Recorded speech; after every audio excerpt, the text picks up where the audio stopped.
ಕತಾರ್ನ emir Sheikh Tamim bin Hamad Al Thani ಅವರು ನಿನ್ನೆ ಪ್ರಧಾನಿ ನರೇಂದ್ರ ಮೋದಿ ಅವರಿಗೆ ದೂರವಾಣಿ ಕರೆ ಮಾಡಿ ರಾಸ್ ಲಾಫನ್ನಲ್ಲಿ ಸಂಭವಿಸಿದ ದುರ್ಘಟನೆಯಲ್ಲಿ ಮೃತಪಟ್ಟ ಭಾರತೀಯ ನಾಗರಿಕರಿಗೆ ಸಂತಾಪ ವ್ಯಕ್ತಪಡಿಸಿದ್ದಾರೆ. ಕತಾರ್ನ ನೈಸರ್ಗಿಕ ಅನಿಲ ಪ್ರದೇಶವಾಗಿರುವ ರಾಸ್ ಲಾಫನ್ನಲ್ಲಿ 12 ಭಾರತೀಯ ನಾಗರಿಕರು ಮೃತಪಟ್ಟಿರುವ ಘಟನೆ ದುರದೃಷ್ಟಕರ. ಈ ಅವಘಡದಲ್ಲಿ ಗಾಯಗೊಂಡವರು ಶೀಘ್ರವಾಗಿ ಚೇತರಿಸಿಕೊಳ್ಳಲಿ ಎಂದು ದೂರವಾಣಿ ಮಾತುಕತೆ ವೇಳೆ ಕತಾರ್ ಅಮೀರ್ ಪ್ರಾರ್ಥಿಸಿದರು. ಇದೇ ವೇಳೆ ಪ್ರಧಾನಿ ನರೇಂದ್ರ ಮೋದಿ ಅವರು ಸಂತ್ರಸ್ತ ಕುಟುಂಬಗಳಿಗೆ ಸಹಾನುಭೂತಿ ವ್ಯಕ್ತಪಡಿಸಿದ ಕತಾರ್ ಅಮೀರ್ ಅವರಿಗೆ ಧನ್ಯವಾದ ಹೇಳಿದರು.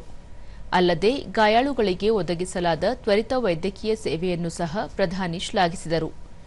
ಉಭಯ ನಾಯಕರು ಈ ಸಂದರ್ಭದಲ್ಲಿ ತಮ್ಮ ನಾಗರಿಕರ ಯೋಗಕ್ಷೇಮ ಮತ್ತು ಸುರಕ್ಷತೆ ಬಗ್ಗೆ ಖಚಿತಪಡಿಸಿಕೊಳ್ಳುವ ತಮ್ಮ ಬದ್ಧತೆಯನ್ನು ಪುನರುಚ್ಚರಿಸಿ ಪರಸ್ಪರ ಒಗ್ಗಟ್ಟು ಮತ್ತು ಬೆಂಬಲ ಮುಂದುವರೆಸಿಕೊಂಡು ಹೋಗುವ ಕುರಿತು ಪ್ರತಿಪಾದಿಸಿದರು. ಅಲ್ಲದೆ ವಿವಿಧ ಕ್ಷೇತ್ರಗಳಲ್ಲಿನ ದ್ವಿಪಕ್ಷೀಯ ಸಹಕಾರ ಮತ್ತಷ್ಟು ಬಲಪಡಿಸುವ ಬದ್ಧತೆಯನ್ನು ಸಹ ಉಭಯ ನಾಯಕರು ಪ್ರತಿಪಾದಿಸಿದರು. ಇದೇ ವೇಳೆ ಪಶ್ಚಿಮ ಏಷ್ಯಾ ಪರಿಸ್ಥಿತಿ ಕುರಿತಂತೆ ನಡೆಯುತ್ತಿರುವ ಶಾಂತಿ ಮಾತುಕತೆಗಳಲ್ಲಿ ಕತಾರ್ನ ಪಾತ್ರವನ್ನು ಪ್ರಧಾನಿ ಅವರು ಶ್ಲಾಘಿಸಿದರು.